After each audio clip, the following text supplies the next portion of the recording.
सीधा रुख करते हैं राजधानी भोपाल से आ रही बड़ी खबर का, जहां पर मध्य प्रदेश विधानसभा का शीतकालीन सत्र और दूसरा दिन लगातार जारी है। वित्त मंत्री पेश करेंगे अनुपूरक बजट। आज दूसरे दिन दो विधेयकों पर भी चर्चा होगी। अहम चर्चा आज सदन में की जाएगी। चलिए खबर पर अधिक चर्चा करते हैं। एसोसिएट एडिटर अरविंद सिंह चौहान जी हमारे साथ जुड़ गए हैं। अरविंद जी, क्या कुछ तस्वीरें आप देख पा रहे हैं? जिस तरह से जानकारी प्राप्त हो रही है, दूसरे दिन भी कई सारे सवाल हैं जिनको लेकर विपक्ष प्रदर्शनरत है। पहले दिन भी इसी प्रकार की तस्वीरें देखी गई, आज क्या कुछ खास रहा? ईसा, जिस तरीके से आज मध्य प्रदेश शीतकालीन सत्र का दूसरा दिन है, आज भी कांग्रेस ने हंगामा किया और प्रदर्शन किया। और आज वो एक चूंकि अब देखा जा रहा है, पिछले अगर एक बात करें, पूरे जब भी विधानसभा का सत्र होता है तो कांग्रेस का प्रदर्शन थोड़ा सा अजीबो गरीब होता है। कल जिस तरीके से कांग्रेस के जो विपक्ष है वो यहाँ पर पूतना का भेष धरकर आया था, तो आज वो चिड़िया लेकर आया था और ये चिड़िया खेत में बनी हुई थी। उसमें ये संदेश देने की कोशिश की जा रही थी कि चिड़िया चुग गई खेत।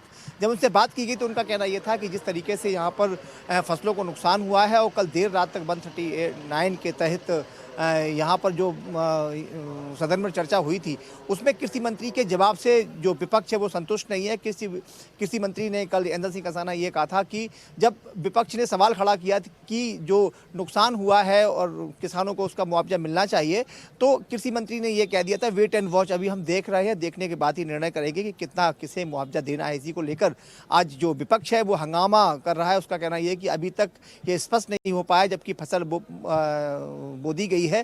सरकार को उन्हें आड़े हाथों लेते हुए कहा कि सबसे पहले किसानों के जो मुद्दे हैं वो सबसे पहले सॉर्ट आउट किए जाए। इसके साथ खाद का संकट गहराया हुआ है और इसके जब जो ये 24 बच्चों की जो मौत हुई थी जो कप सिरप पीने के कारण, उसके चलते बराबर वो मुद्दा दोबारा फिर सदन में गहराता हुआ दिखाई दे रहा है। तो कहीं ना कहीं आज भी सदन का जो सत्र है वो अंदर सदन भी हंगामेदार रहने वाला है। एक तरफ बराबर विरोध प्रदर्शन हो रहा है तो वहीं सरकार सफाई देती नजर आ रही। सरकार का कहना यह है कि जो भी मुद्दे हैं, जो भी बात करना है विपक्ष को, वो सदन के अंदर करना चाहिए। लेकिन जब इनसे विपक्ष से बात की गई तो विपक्ष का कहना यह था कि अधिकारी और मंत्री सब मिले हुए हैं, कोई सुनने को तैयार नहीं है, कोई किसी प्रकार का जवाब देने को तैयार नहीं है। तो कहीं ना कहीं साफ तौर पर देखा जा रहा है कि दोनों जो दल हैं, पक्ष और विपक्ष, एक दूसरे पर आरोप और प्रत्यारोपण कर रहे हैं। यही वजह है कि यहाँ पर पूरा जो सदन है हंगामेदार होता नजर आ रहा है। आज लगभग 2 विधेयकों पर आज चर्चा होगी, अनुपूरक बजट पेश किया जाएगा और इसी के साथ ही जो पूरे अगर बात करें पूरी शीतकालीन सत्र की, तो 1500 सवाल इसमें लगाए गए हैं, जिसमें 900 सवाल ऑफलाइन हैं और 600 सवाल जो लगे हैं, 597 सवाल लगाए गए हैं वो ऑनलाइन लगाए गए हैं। इसमें तांत्रिक और अतांत्रिक दोनों प्रकार के सवाल हैं, उन पर कुछ चर्चा भी होगी। तो देखना यह होगा कि अभी कुछ ही देर बाद स्पष्ट होगा कि सदन में कितनी देर तक सदन चलेगी। लेकिन जो बराबर विपक्ष आरोप लगा रहा है, विपक्ष का कहना यह है कि इससे पहले जब कांग्रेस की सरकार हुआ करती थी या इससे पहले 1 दशक पहले की बात करें तो जो शीतकालीन सत्र का जो समय हुआ करता था काफ़ी लंबा समय हुआ करता था, जिससे सवाल जवाब हो जाया करते थे और जनहित के मुद्दों पर विशेष बात होती थी। लेकिन वर्तमान में देखा जा रहा है कि सदन का जो सत्र है वो उसे बिल्कुल कम करता चला जा रहा है। बल्कि धीरे धीरे छोटा होता जा रहा है। पहले 15 दिन, 1 महीने का होता था, फिर 20 दिन का किया, फिर 10 दिन का किया। अब सदन का सत्र 4 दिन का रहने वाला है, क्योंकि 5 दिवसीय सत्र में एक दिन यहाँ पे स्थानीय अवकाश घोषित किया गया है, क्योंकि 3 दिसंबर को जो यहाँ पर ग्रस्त त्रासदी हुई थी, उसी के चलते पूरे भोपाल की को अवकाश दिया गया है। तो कह सकते हैं कि 5 दिन का सत्र 4 दिन में खत्म हो जाएगा। तो यही बराबर कांग्रेस आरोप लगा रही है कि इतने छोटे समय में इतने बड़े सवाल, इतने सारे सवाल कैसे सुलझाए जाएंगे, ये बड़ा मसला है। इसी के चलते बराबर जो कांग्रेस है और जो विपक्ष है वो धरना प्रदर्शन और आंदोलन कर रहा है।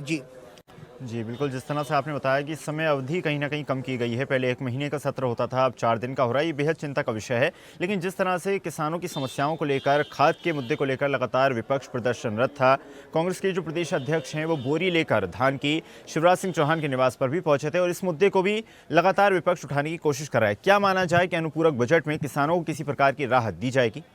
देखिए, राहत तो बराबर सरकार दे ही रही है। सरकार कोई भी हो, बिना सरकार किसानों के को साथ लेकर चलना उसका मुश्किल होता है। यही वजह है कि किसानों के हित की बात तो सरकार करती है, लेकिन जो न्याय है, जो पैसा है, जो किसानों को लाभ मिलना चाहिए ईसा, वो अगर बिल्कुल निचले स्तर तक किसान तक नहीं पहुंचता है, जो मजदूर जो किसान हैं वो खिस्तर मजदूर किसान हैं, दोनों तक नहीं पहुंचता है, तो ये यहाँ के जो विधानसभा में बनी हुई या कहीं भी जो हम उसकी योजना बना देते हैं, योजना बनाने से काम नहीं चलेगा। इसे ज़मीनी स्तर पर इस पर काम करना होगा।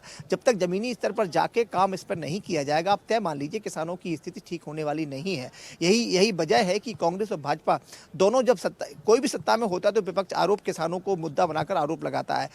सरकार का बराबर प्रयास रहता है कि जो किसानों के जो मुद्दे हैं उन्हें जल्द से जल्द ठीक किया जाए और उनकी जो मुद्दे सुलझाए जाएं, और साथ में ये भी एक खाद का संकट भी यहाँ जो गहराया हुआ है उस पर भी काम किया जाए, लेकिन वो पूर्णतः सफल नहीं हो पा रही है। उसका सीधा सा कारण ये बीच के जो बिचौलिए होते हैं, जो अधिकारी होते हैं, जो निचले स्तर तक पटवारी से लेकर और जो फील्ड में काम करते हैं, चाहे वो सिंचाई विभाग का मामला हो, चाहे वो कृषि विभाग का मामला हो, जब तक ये लोग निचले स्तर पर जाकर काम नहीं करेंगे, उसकी मॉनिटरिंग प्रॉपर तरीके से नहीं होगी, तब आप तय मान लीजिए किसानों के मुद्दे सुलझने वाले नहीं हैं। क्योंकि विधानसभा में आप यहाँ पर कानून बन जाता है, कानून बनने के बाद पास हो जाता है, लेकिन उसका इम्प्लीमेंट जब तक नहीं होगा, पूरी उसकी जिम्मेदारी के साथ नहीं होगा, आप तय माने कि किसानों को ज़्यादा राहत मिलने की संभावना नहीं नज़र आ रही है। अभी आप देखेंगे कि साफ तौर पर खाद का संकट गहराया हुआ है, और जो कृषि मंत्री का जो बयान आया है वो कहीं न कहीं चिंताजनक भी है। उन्होंने कहा वेट एंड वॉच। ये मुआवजा मिलने में इतना देर क्यों हो रहा है?